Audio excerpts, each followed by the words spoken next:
Toute l'actualité de votre continent africain, c'est maintenant. Heureux de vous retrouver pour votre édition spéciale. Et sans plus tarder, voici vos titres. Sahara occidental, quand résistance rime avec fête, puisque coup d'envoi aujourd'hui à Oussered des festivités du 47e anniversaire de la proclamation de l'unité nationale sahraoui, sous le slogan « Mettons fin au colonialisme au Sahara occidental ». La célébration coïncide cette année avec le Festival du patrimoine de la culture populaire ainsi que du Festival international du cinéma Fils Sahara. Nous prendrons attache avec nos équipes sur place qui ont pris la température de l'ambiance.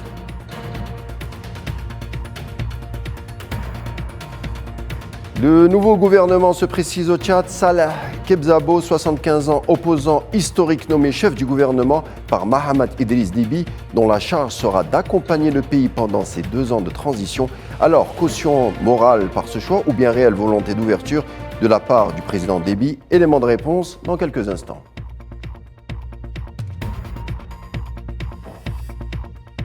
Centrafrique, l'armée française plie bagage après 62 ans de présence. Ce sont 132 soldats déployés sur le départ officiel, conséquence de la tempête diplomatique entre Paris et Bangui. Ce qui provoque ce départ, un décryptage de la situation vous est proposé dans notre édition.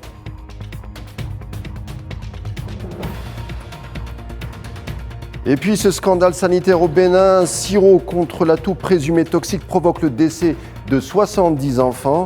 On fera le point tout à l'heure.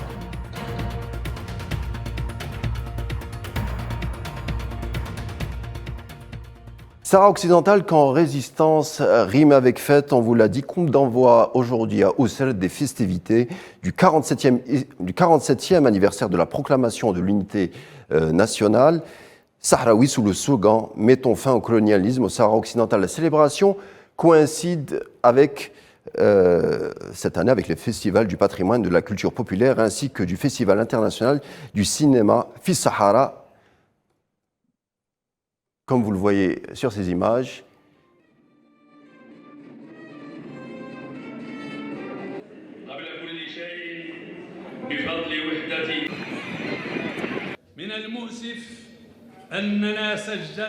il est regrettable, mais nous avons enregistré dernièrement une position honteuse du chef du gouvernement espagnol soutenant la politique d'expansion et d'agression suivie par l'occupation marocaine au Sahara occidental et dans toute la région.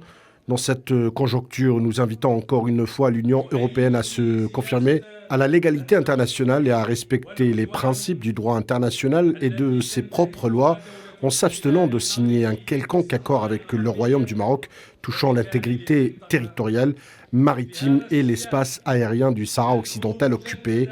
Le temps est venu pour que la France et l'Union européenne deviennent acteurs influents dans la résolution du conflit au Sahara occidental.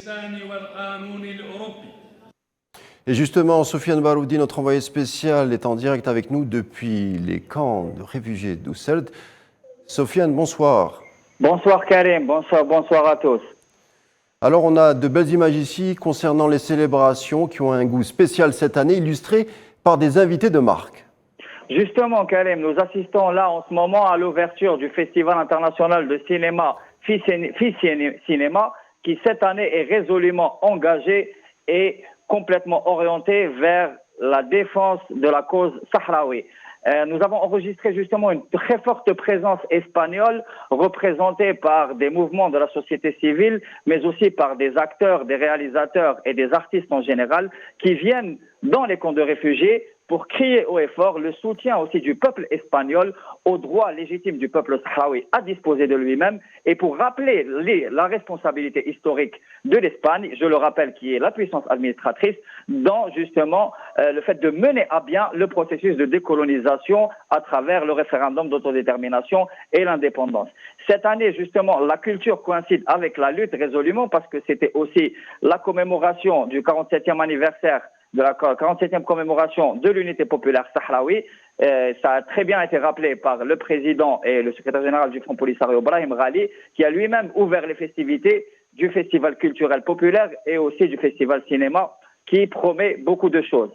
Du coup, on va suivre pour les prochains jours et on va essayer de vous donner un maximum d'informations sur la suite des festivités, mais aussi sur la suite des commémorations et aussi de l'engagement politique qui, cette année, est très imprégné dans les camps de réfugiés, dans les camps de la dignité. Merci Sofiane pour tous ces éléments. On le rappelle, Sofiane Baroudi, depuis les camps de réfugiés, qu'on retrouvera bientôt pour d'autres points d'information.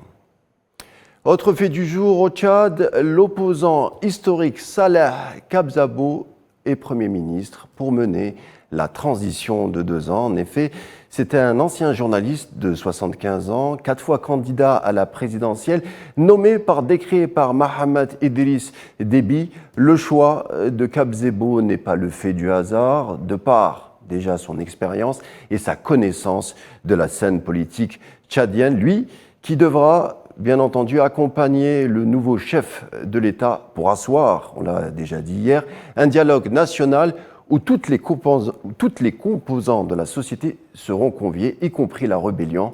Mais pour l'instant, une grande majorité de l'opposition politique et armée boycotte le programme présidentiel. Salah Kabzebo a 2 ans devant lui pour convaincre. Au volet sécuritaire, et cela se déroule en Somalie, 50 éléments d'Al-Shabaab éliminés dans le centre du pays et plus exactement dans la ville de Yassouman, opération qui a coûté la vie à 3 soldats somaliens. On leur rappelle que depuis plusieurs années, la Somalie est engagée, confrontée dans une guerre contre le mouvement Al-Shabaab dont l'idéologie extrémiste qui a été fondée au début des années 2000 et qui revendique de nombreuses attaques au sein du pays et dont l'idéologie est proche de celle d'Al-Qaïda.